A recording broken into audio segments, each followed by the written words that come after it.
In this exercise, we'll be creating the inseam pocket. As its name suggests, it's a pocket that originates from a seam line.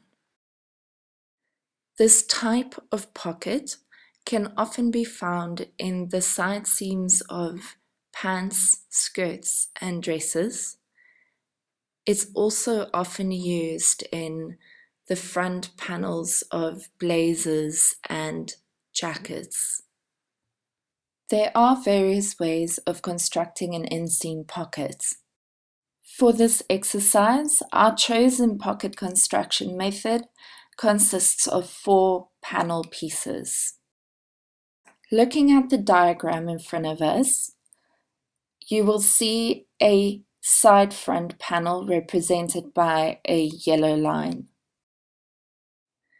An inseam pocket relies on 2 panels that meet through a seam.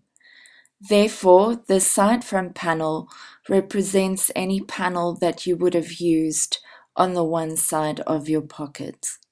Likewise, this diagram also shows a center front panel that has been indicated with a green line. This is representative of the second panel that will be needed to make up the seam.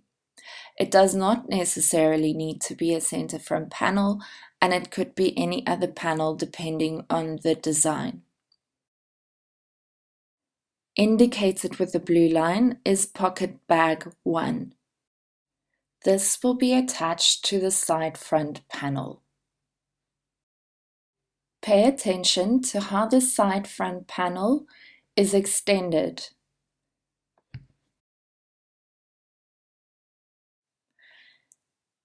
Usually, the pocket bag will be made out of a lining fabric.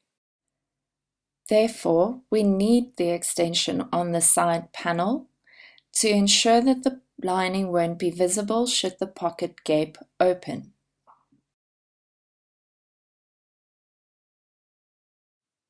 The final pattern piece is pocket bag 2. This will also be made up out of the lining fabric and gets attached to panel piece 2, the center front panel. Taking a look at the mock-up version of this pocket, you can see that the pocket merely looks like a slit in the seam line, and it's not very visible at all.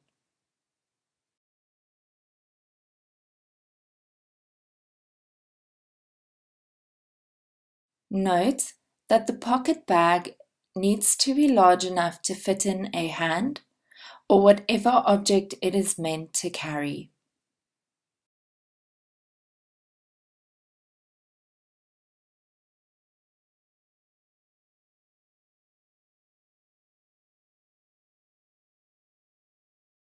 Here I have the folded exemplar pattern pieces.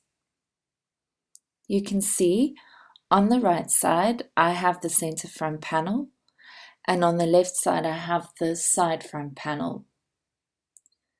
I have pinned the seams together, and I've also pinned my pocket bags to each of the 2 panels. Obviously, when sewing, the pocket bags will also be attached to each other.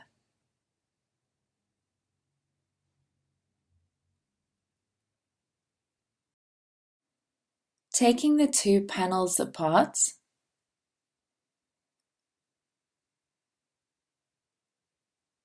you can see a clearer view of what it looks like when the pocket bag 1 is attached to the side front panel.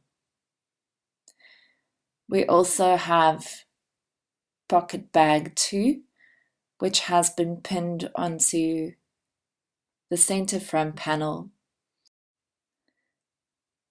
The seam allowance between pocket bag 2 and the center front would be facing inwards instead of outwards as it is in this exemplar.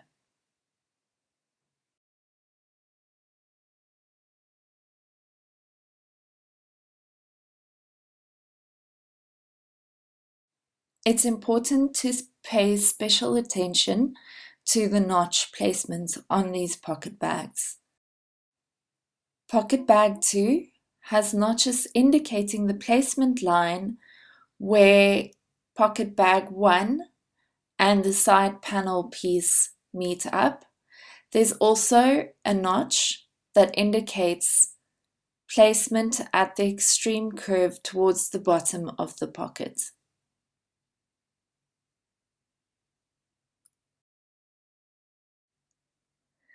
During the pattern drafting process, markings were made on both the front and the side front panels to show where the pocket begins and ends.